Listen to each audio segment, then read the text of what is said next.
Hey YouTube, it's Sarah here with Crimson Wool. You guys, I just came across the craziest, coolest idea.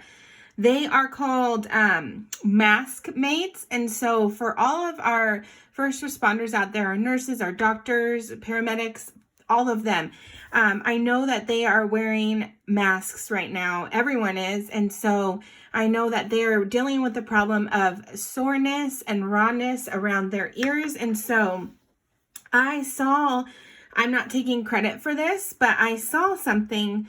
I'll put a screenshot right here of what I saw on Facebook, and I was completely inspired. So I'm not taking credit for this. There is a free pattern in the link. The pattern is different from the picture that I saw. So what I'm going to do right now is an impromptu pattern on how to make one of these. I saw it, I was super excited, and I just want to get this video up because I think it'd be so neat if we can make these and donate them to anyone and everyone who needs and is wearing masks, which is pretty much all of us, but specifically for our first responders who are out there, our nurses, our doctors, all of that.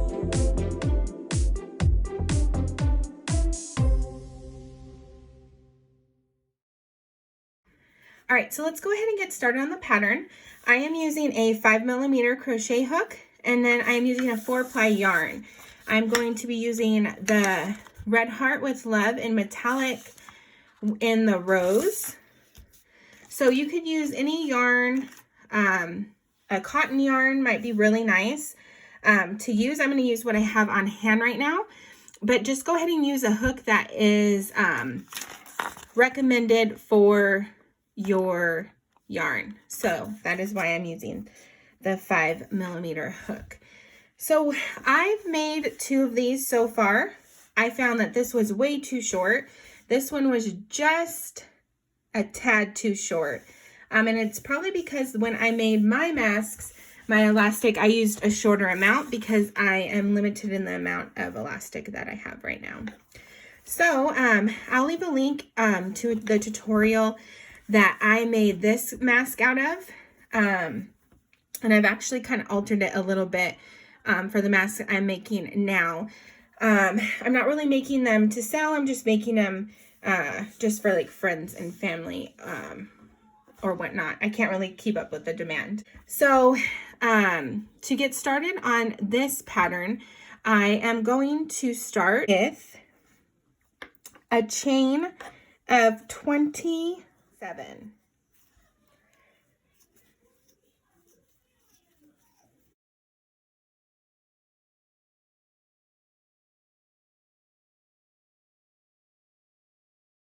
All right, I have my chain 27, and what we're basically going to do is we're going to work along this side and come around and work along this side, and that is basically going to create this pattern. It's one round. This is super easy. So in the 3rd chain from the loop, we are going to work a double crochet, and then you're going to work 1 double crochet all the way across. But in the last stitch is when you are going to work 3 double crochets. So right now we're working 1 double crochet into each stitch. All right, so I've worked 1 double crochet all the way down, and now I want to work 3 double crochets into the last stitch. And this is going to help us to turn because we are going to work along the other side. So we're going to turn our work so it looks like this, and then we're going to work all the way down on this side. We're going to work over our tail and work 1 double crochet all the way down, and I am working them into 1 loop only. So we could just work into both loops, but that's going to create this gap right here. And you can do that. I just feel like it has a more polished look if you work into the 1 stitch only. So when you make this, if you find that it's too long, then go ahead and start your chain with less stitches. Or if you feel like you want it longer, then add stitches to your chain. The basic thing that you're doing is just double crocheting across and then adding 3 at the last stitch of each row. So this is like one full round. I guess I would consider that a row and that a row, if that makes sense. Go ahead and continue working 1 double crochet all the way down. I personally like to leave a little bit more of a tail so that I could weave that in really nice. That way if we wash it, it doesn't come loose. So I'm going to stop working over the tail end at that point. I think cotton would be really great to work these up in. So in the last stitch, I want to work 3 double crochets. I have a little trick that I do here. I'm going to work 2 double crochets into the regular loop that I would work it into, but you see how we're getting this gap? So then the last double crochet, if I'm saying single crochet, it's just because I'm used to saying that for the dolls. But in my last double crochet, I'm actually going to work it in between this stitch right here as if we were working in both stitches. And I want to show you, look, it kind of helps with the gapping right there. Just a little something that I personally like to do. And then I'm going to work a slip stitch into the first double crochet, not the chain up. And that is our band right there. It's super easy. We're going to cut our yarn off. I leave a good 12 to 18 inches so that we could sew both buttons on. And then finish off and pull your yarn to secure that. Go ahead and grab your tapestry needle. I'm going to take this and secure it. That way with the washing, it won't come loose. I probably should have done a little bit, made that a little longer, but this will work. I'm skipping this first loop and working into this next loop so that it doesn't come undone. Because if I went through the same loop, it would just be bringing it back through. And then we have brought it through, and then I'm going to repeat that again, skip a stitch, and then work into the next under these stitches.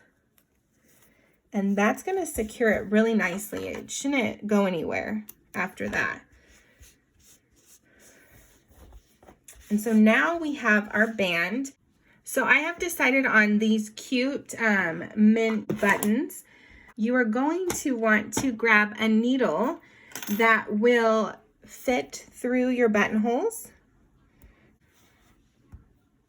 So yes, find a needle that fits your buttonholes. This one barely fits, so it might be a little tight getting it through, but I don't think I have a smaller needle right now, at least not by me. So decide where you want to place your buttons. Let me get back in frame here. Decide where you want to place your buttons. And then what you're going to do is work with this yarn here to attach them. That's why we wanted a longer piece. That way we don't have to sew on another piece. I'm going to work this through, this yarn, through to about where I want to put the button. So I think that's good. I'm going to place my button. Walmart has button packs for like 88 cents for like 10 of them.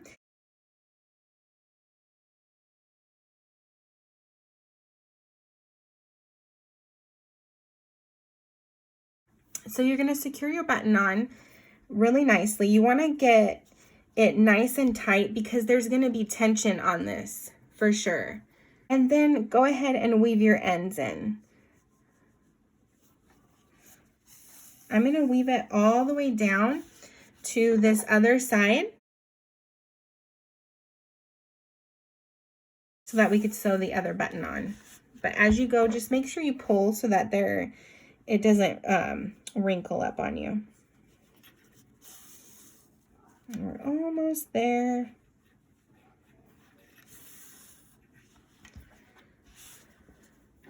Grab your other button and place it where you would like it.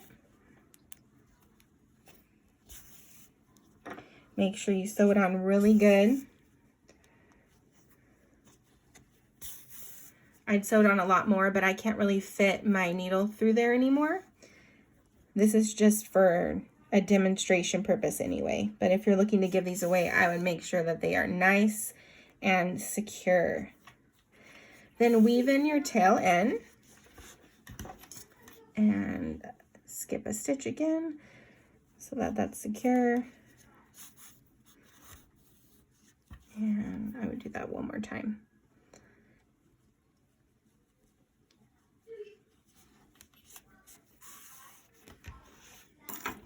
And that is it. So there we go. Here are the 3 that I've worked on. They are the same process. I've just decided to, they're the same process. Basically, all I did though is just put more stitches to make them longer, basically. So here are my final thoughts. I think that cotton would be great for these, especially since they're gonna wash them, although acrylic will do fine. But of course, cotton is always better. I think that the buttons work a lot better, but beads are super cute. I'm not sure how they'll hold up to the buttons. Make sure that these are secure. So sew your buttons on really well. I think that using the yarn instead of thread will help with that. And then, yeah, also I thought it'd be really cool to make longer ones and then add more buttons so that they are more versatile depending on the size of the person's head and then the length of the elastic that they are using. So those are my thoughts for these, but I think these are such something really quick and easy that we can do that might help with all of our first responders, nurses, doctors, paramedics, anyone who's out there on the front line, anything that will help. So yeah, if you make these or if you come up with a better way to do this, comment below or tell me what your thoughts are for these. But this is just something I wanted to come on here and do to be able to help. So that is it for this video. If you want me to do a more detailed video or anything like that on something like this, or maybe for a headband instead of these, then leave a comment down below and let me know. But with that, I look forward to crocheting with you guys again next time. Thank you.